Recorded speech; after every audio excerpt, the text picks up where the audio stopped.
Hello, I'm Paul Beckwith, and in this video, I'm going to talk all about a report by the WMO, the World Meteorological Organization, that came out the end of last year called 2023 State of Climate Services.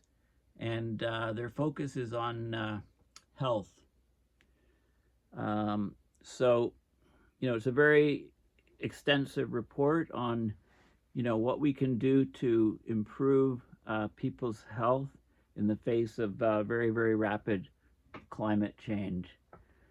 So after I finish this video, I might want to have a little glass of something just to take the edge off, or at least do some acoustics. Do some acoustics with this thing. Measure the vibration frequency, depending on how much liquid is in the glass, or in the wine glass there.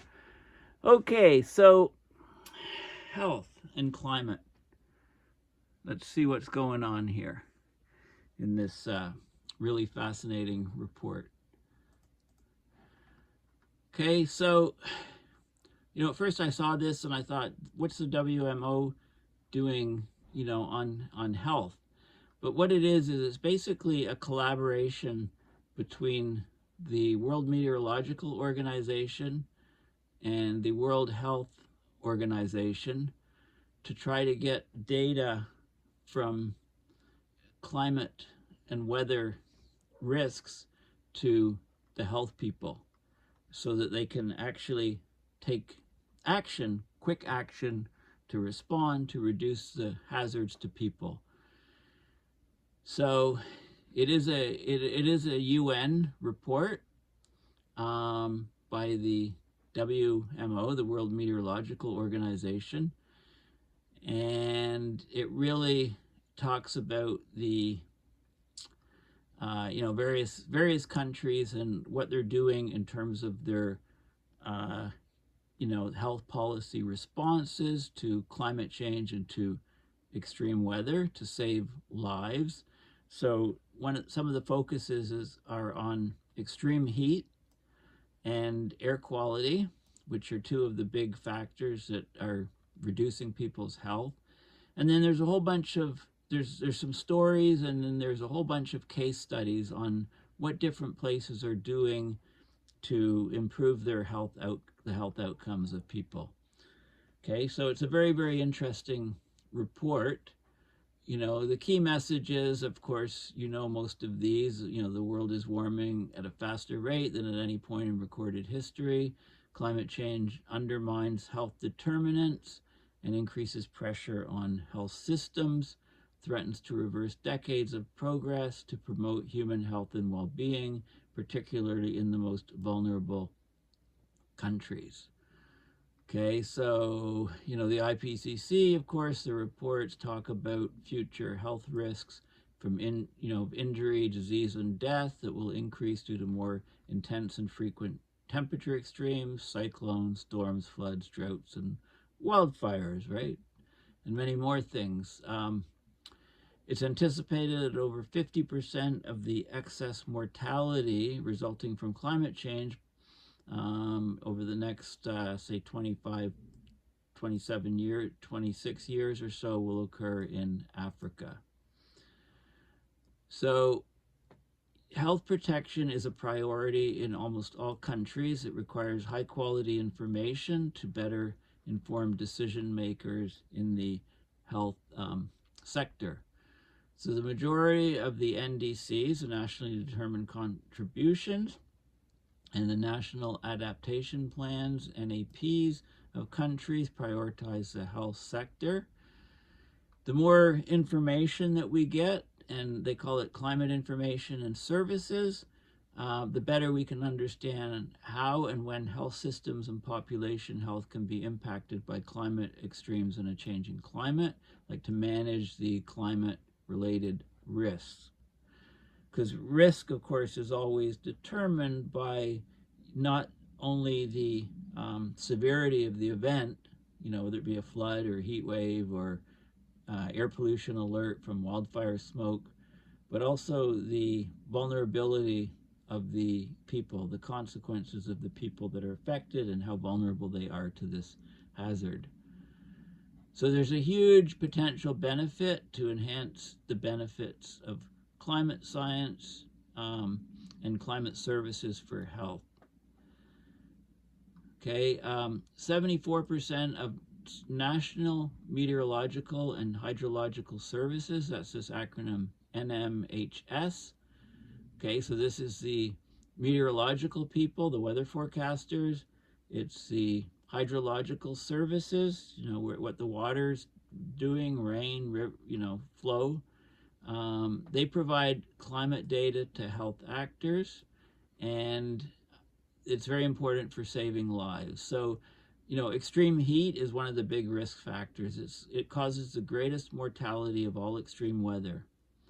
Yet heat warning services are provided to health decision makers in only half of the affected countries.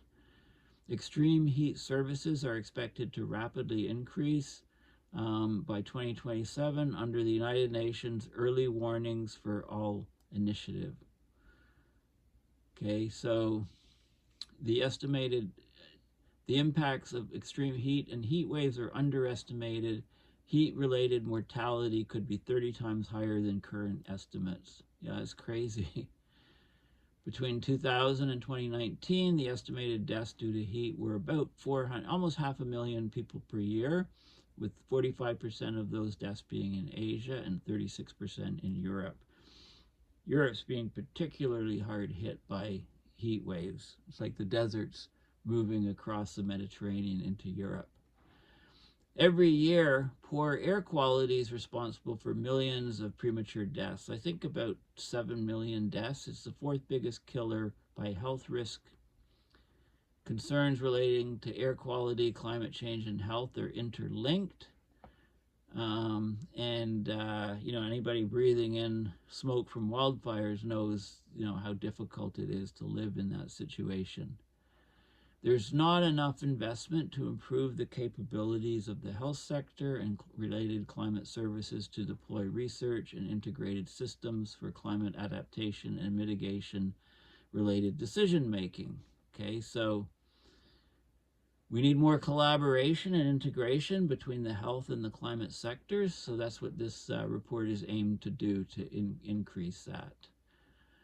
Okay, so there's a lot of different initiatives happening. Early warnings for all initiative, collaboration between the WMO and the WHO. The number of medium or large-scale disaster events is projected to reach 560 per year, or 1.5 every single day over the next, you know, 5 to 6 years. Countries with limited early warning coverage have disaster mortality that is 8 times higher than countries with substantial to comprehensive coverage and early warning systems. So it makes a huge difference. The outcome of the climate extreme event on mortality, it really depends on an informed and ready health system. So the UN, you know, has been putting out these climate. They have this program, the UNFCCC, United Nations Framework Convention on Climate Change.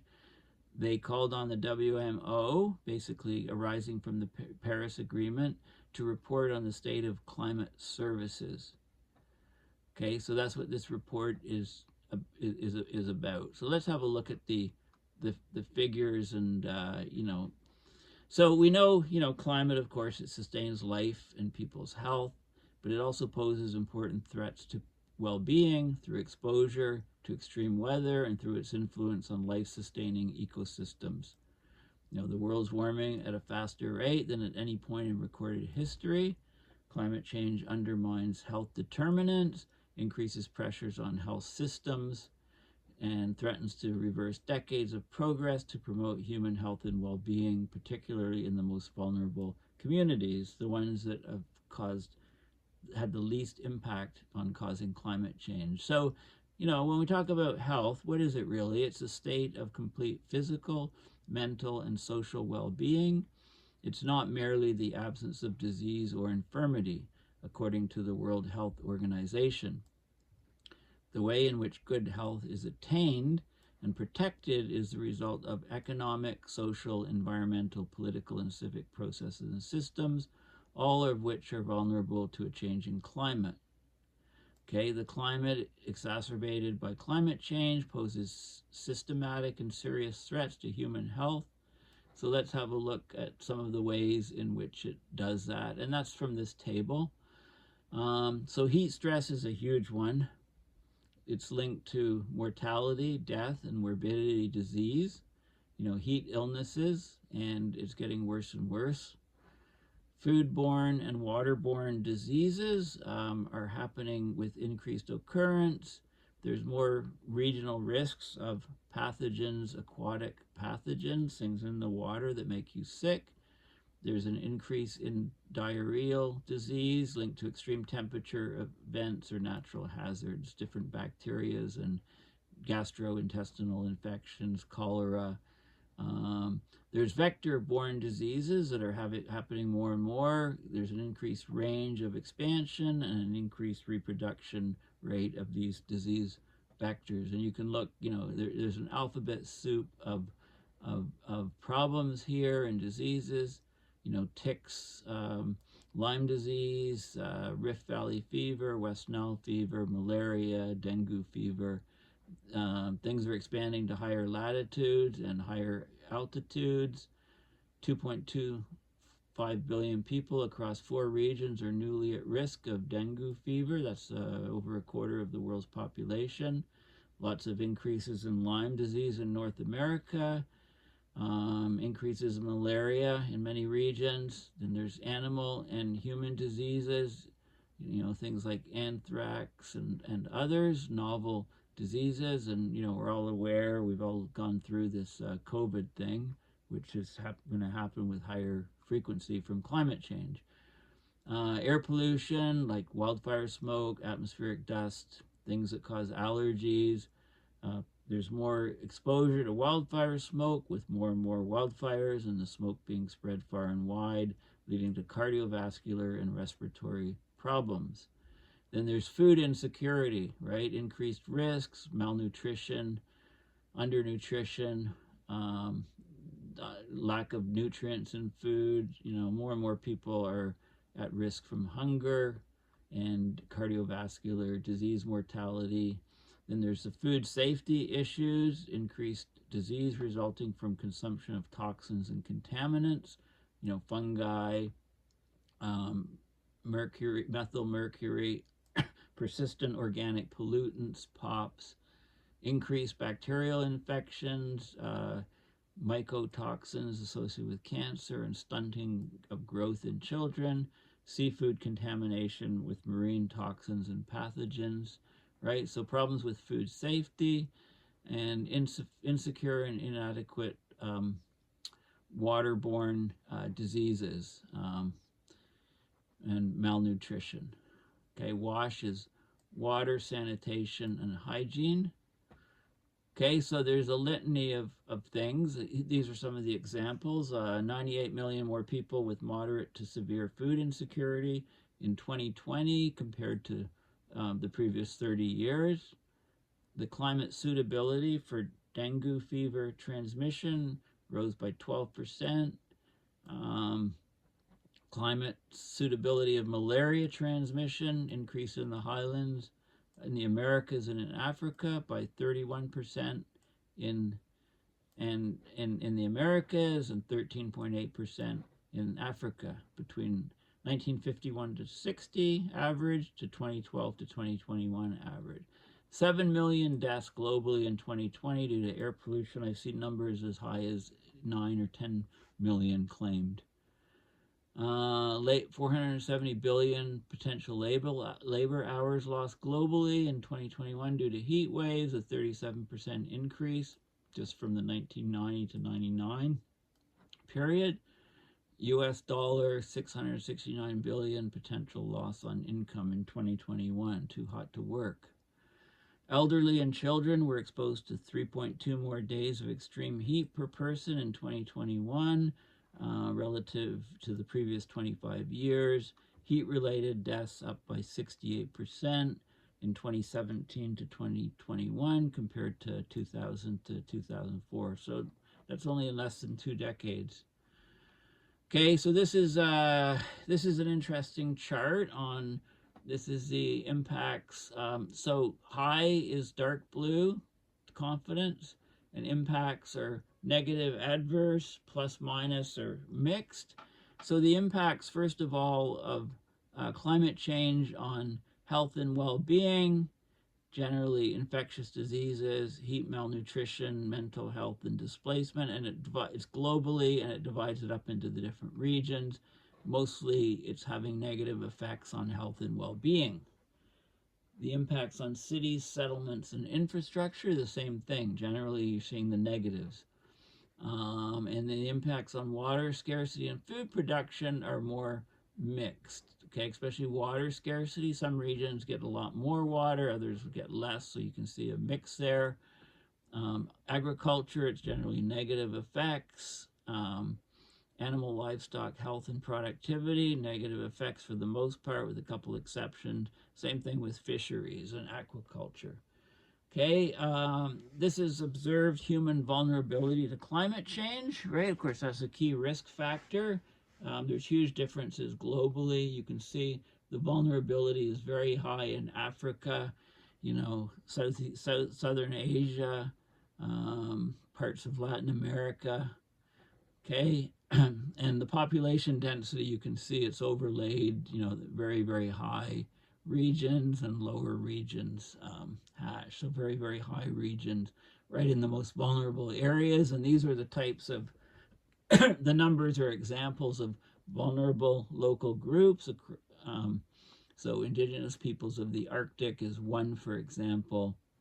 Urban ethnic minorities, you know, two, and so on. Okay, so you can see, you know, Africa's got huge numbers, you know, Southern Asia also huge numbers, right? And there's, okay, so you can see this is the CO2 emissions in excess of the planetary boundary, fair shares. So you can see, you know, there's a lot of excess CO2 emissions in the U.S., you know, high in the U.S., high in Canada. Basically the global north very high, lower in the global south with some exceptions. These are deaths per 100,000 people from diarrhea, right? You know, what a way to go. You know, you spend your last days on the toilet, basically, you know, if you're lucky enough to have a toilet. Africa, you know, hit very hard in some regions with this. This is the risk of malaria, you know, very, very high in parts of Africa. Heat-related deaths per 100,000 people, you know, same sort of thing. And this is deaths related to undernutrition, lack of food, basically, and with healthy nutrients that the body needs. Okay, so there's lots of information, and there's information on health engagement score. So basically in the nationally determined contributions that the countries come up with and give to the UN for the assessments, you can see that some countries that are being hit hard have high engagement, high discussions on health. Other ones, I mean, the US and Europe and Australia, they hardly mention health at all, in fact. This is the number of nationally determined contributions that refer to climate-sensitive health risks or outcomes by region. And it's so blue is the vector-borne diseases. This is malnutrition. There's they need to, somebody didn't edit this very well. I mean, this looks like purple or pink. This looks like red to me, but it's the closest match. Injury and mortality from extreme weather events here. So there's different risks in different regions. The building blocks of the health systems. How do you make your health systems better? Well, you have good education, you have climate smart health workers, You know, if it's super hot, you're in a heat wave, you have to work outside, do the work at night, you know, make sure you're hydrated. So the education of the workforce is very important. You need to, you know, the health information systems, you need to assess the climate and health risks, you know, integrate it together, do your research and improve the health knowledge on climate. Have your hospitals have and medical products and technologies being low carbon footprints. The service delivery, you need to be able to have emergency preparedness and let people know, inform people on what they can do, what health programs there are to help them out that are, you know, when there's climate stresses. Sustainable climate and health financing, and climate transformative leadership and governance. This is what you always need. Okay, so basically, you know, what are climate services for health?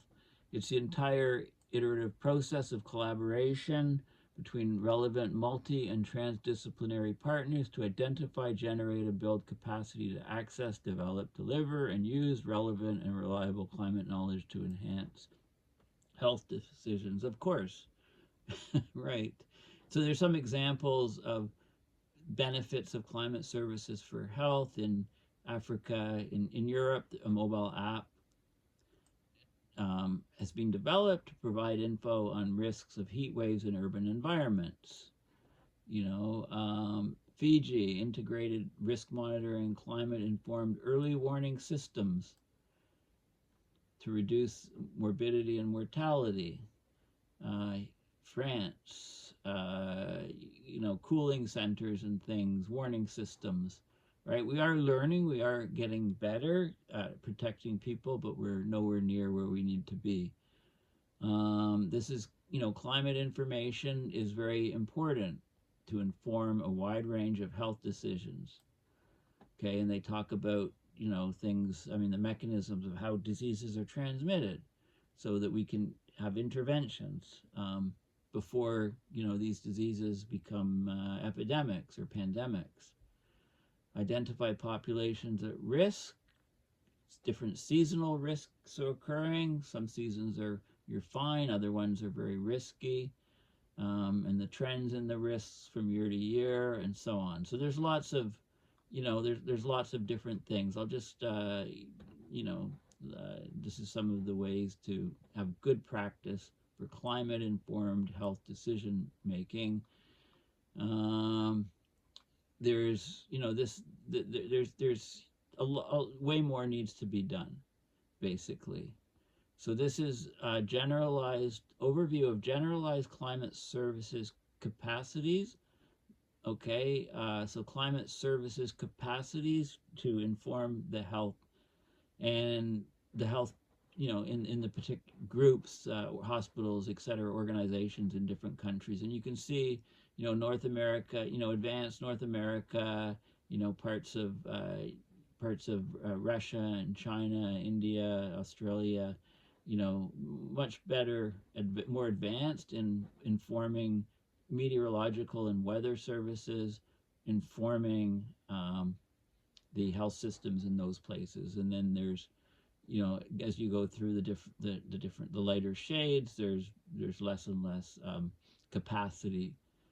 And less than basic is the light color here. Okay, so most of them have some sort of basic coverage, it looks like. The gray is no data. This is WMO member weather services capacities. Again, another way to look at it. And then, you know, breakdown of the range of climate services provided by the health services in different places. So yes, there's some climate services, but there's still, you know, not a lot. No is the red, and that chunk can be decreased to improve systems.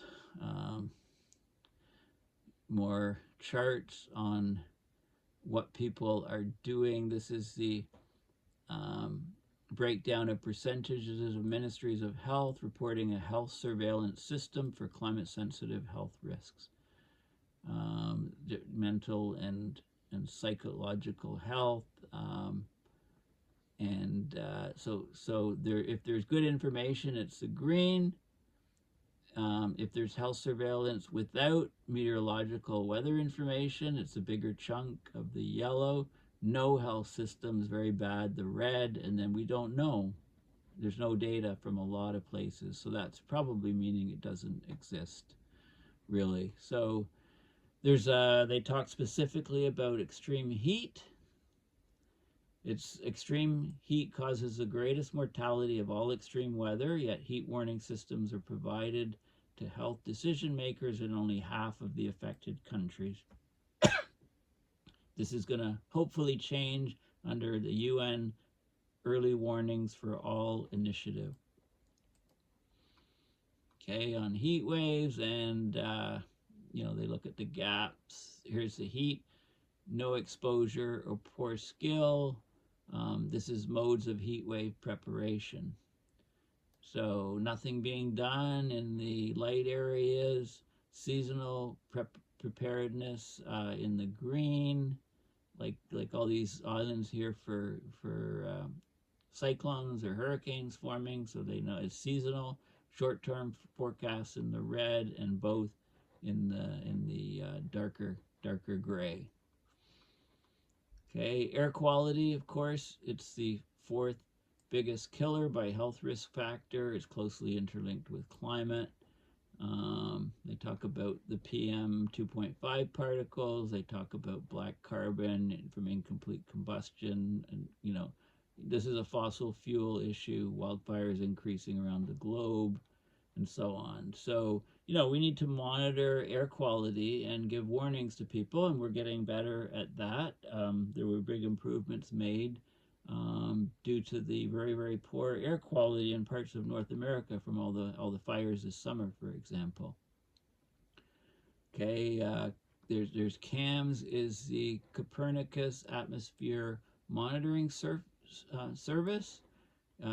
European combines state-of-the-art computer models of the atmosphere, like the ones used for daily weather forecasts, with satellite and non-satellite observations to give daily forecasts of the composition of the air worldwide, air quality. Also, don't forget that the indoor air quality is vital. I mean, we should have strong building codes on indoor air quality, and we should be using CO2 detectors as a proxy to measure how many air exchanges there are. There's insufficient investment in climate services, so that leaves the health sector unprepared to protect the most vulnerable. Just 0.2% of total bilateral and multilateral adaptation finance supports health-focused projects. Okay, and you can see the compound annual growth rate, it's increasing. This is global climate finance in 2011 to 2021. So overall it's increasing, but it's still way too short, and there's not enough going into health. Okay, there's this is sort of a breakdown of money going into mitigation versus adaptation, and the different sectors. This is proportion of outdoor air quality and climate funding by climate objective left and sector right. So more money is going into the mitigation of the air quality versus adaptation. And you can see the sectors that produce the poor air quality. Transport is a huge one. Then there's energy, there's and residential sectors and buildings and so on. Okay, so yeah, I'll just I want to go down. So there's it talks about the actions being taken, what the UN is doing, and what some of the challenges are, and ways that you can improve things, get more connection between weather services and health services. And then there's stories and case studies. So I just want to quickly show you some examples. So collaboration across the Caribbean provides climate and health risk reduction. Okay, so the Caribbean islands, one of the most climate sensitive and disaster prone regions of the world. The small island developing states, the SIDS basically is the acronym. They're among the most vulnerable to climate change, despite contributing very little to climate change on a global scale. And they talk about rising sea level. They talk, it's also the tropical storms, it's vector-borne diseases. And, until 2017, there was no early warning system, but now there is. There was a collaboration. There's apps. There's better weather forecasting. People can understand, when they need to hunker down. We have more advanced warning of storms and things like that. So, and that's getting to the health sectors. Cooler cities, extreme global building, extrema global building integrative networks for cooler cities. Okay, so they have basically there's apps being developed and actually available to measure, for example, in Greece when there's extremes and when people need to take action. Right, we're getting more and more heat waves in southern Europe. Pollen, real-time pollen concentration reports to help allergy sufferers. Okay, this is the first pollen allergy alert was reported on 28th of December. Okay, so this is in Europe. A staggering 40% of Europeans are currently battling allergies, and the severity of seasonal allergies is intensifying, particularly for older patients or those with respiratory comorbidities like asthma. Okay, so measuring pollen counts, getting it out to people real time can be very useful to ease suffering from allergies. And then the case studies. So food security and shock response, early warning systems of drought conditions, for example. And, it talks about Mauritania, the effects of climate change, drought events, almost a third of the population living below the poverty line, 500,000 to 1 million people food insecure, right? So early warning systems on drought, and so during the so-called lean season when food is scarce, this program provided malnutrition prevention, treatment, and assistance to 47,000 food insecure households. So the case studies, what's actually happening on the ground in various places is important. So early warning systems for extreme temperatures, heat waves in Argentina, improving clean water and nutrition by drought anticipation, knowing when it's coming, knowing, stock up on your water, food insecurity, things like that. The Red Crosses, can actually respond better. Case study 3. Where's the title? It's missing, so you need to do a little bit of editing more on this. This is crops in well, it looks Kenya. So this is an African study. Combination of water provision and planting of drought-resistant seeds nearly doubled the food consumption score of beneficiaries and reduced negative coping strategies. Colombia, a climate and health bulletin that goes out, right? Talks about climate effects on health when there's going to be extreme weather events and things. Integrating climate and environment information from satellites into the health surveillance system. UK, the local climate adaptation tool supports local decision makers in the UK to identify adaptation measures. So the local climate adaptation tool. So what do? I guess provide everybody with masks and snorkels and rubber rafts, is in this case. Make sure everybody has all their stuff on the upper floors and doesn't store anything on the lower floors of their buildings. And, how else are you going to adapt? Vector-borne diseases, and here's the one on Canada, vector-borne diseases. There's more and more mosquitoes as it's warmer. They're, as winters aren't cold enough to kill off lots of the diseases that are harming forests. But the big one is on mosquitoes, and Lyme disease is becoming a huge problem. So climate-informed projections for the occurrence of Lyme disease in Canada has allowed the government to attribute disease risk to climate change, get ahead of the epidemic curve, prepare public health responses, train doctors to recognize it. They didn't even know what was going on at first. Smart healthcare facilities, then basically smart hospitals, forecast-based financing, early action protocols for disease and health risks. Basically, anything we can forecast in advance helps. There's an app. This is interesting. There's an app. It works globally, and it measures local UV radiation exposure risks. Okay, so up to 95% of melanomas and 99% of non-melanoma skin cancers are a result of overexposure to UV. Skin cancer is a global problem. 1.5 million people diagnosed in 2020 worldwide. 120,000 people across the world lost their lives to this highly preventable disease. So there's a SunSmart Global UV app. So check out your phone, look at SunSmart Global UV, and download it. And it's only been downloaded 150,000 times. It was launched in June 2022.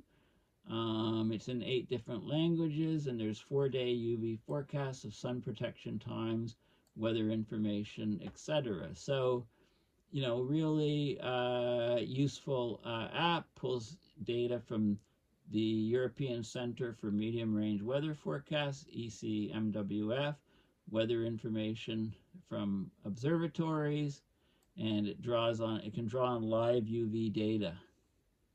Okay, the live UV data is updated every 1 to 2 minutes. It's available to anyone who's within a 100-kilometer radius from a fixed UV monitoring site, and we're getting more and more of these monitoring sites around the planet. So that's an interesting one. Okay, and there's other case studies, early warning systems, handheld access to actionable heat risk and response information in 8 global cities. So there's this Extrema Global, which is a portfolio of digital services. It's based on open Earth observation data, and the idea is to lessen the impacts of heat waves on public health. So basically, if you're in Athens, Milan, Paris, Rotterdam, Greater London, or in Chicago, Tampa, and Newark, then you can get this smartphone app, and it integrates air quality data, temperatures, heat waves, etc., and it tells you if there's a heat wave, it warns you, and it tells you where you can find cooling centers. Okay, so very useful app. Real-time monitoring of pollen, I mentioned that. Right, another app can tell you where the pollen's going, because we know which way the winds are going, and we know the production rates where it's mostly produced. There's, NOAA's doing a lot of work on health, on health stuff. Hopefully, NOAA's still around for a long, long time. There was a lot of risk to NOAA with the previous U.S. government. Tracking climate change related health impacts in Europe. Right, so anyway, there's lots of these different case studies. It's how early warning dengue system, right? There's since 2000, there's been an increase of over 100% in the number of cases of dengue fever in Vietnam due to the failure to maintain adequate control of this species of mosquito that spreads it. Okay, so, there's certain weather conditions, like, very wet, very hot and humid, that, you get mosquitoes breeding like rabbits.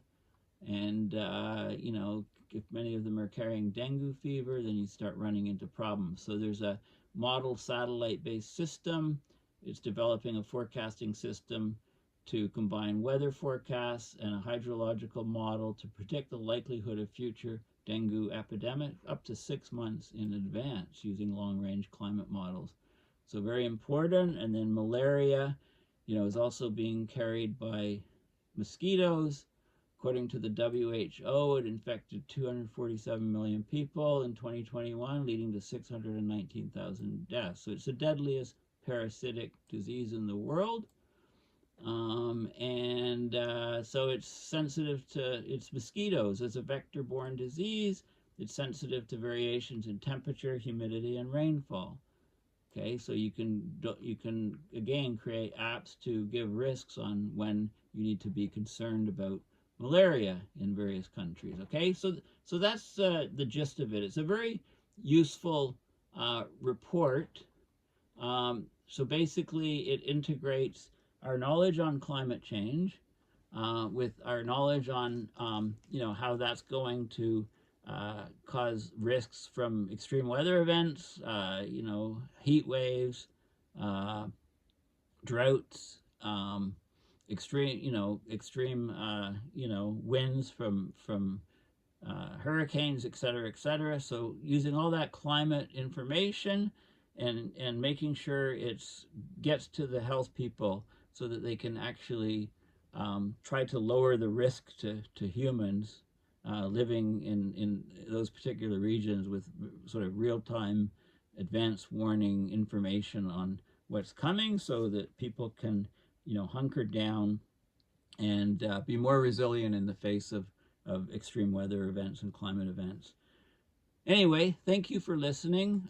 Please consider going to my website, paulbeckwith.net, and donating to my PayPal to support my research and videos. Thanks again, and bye for now.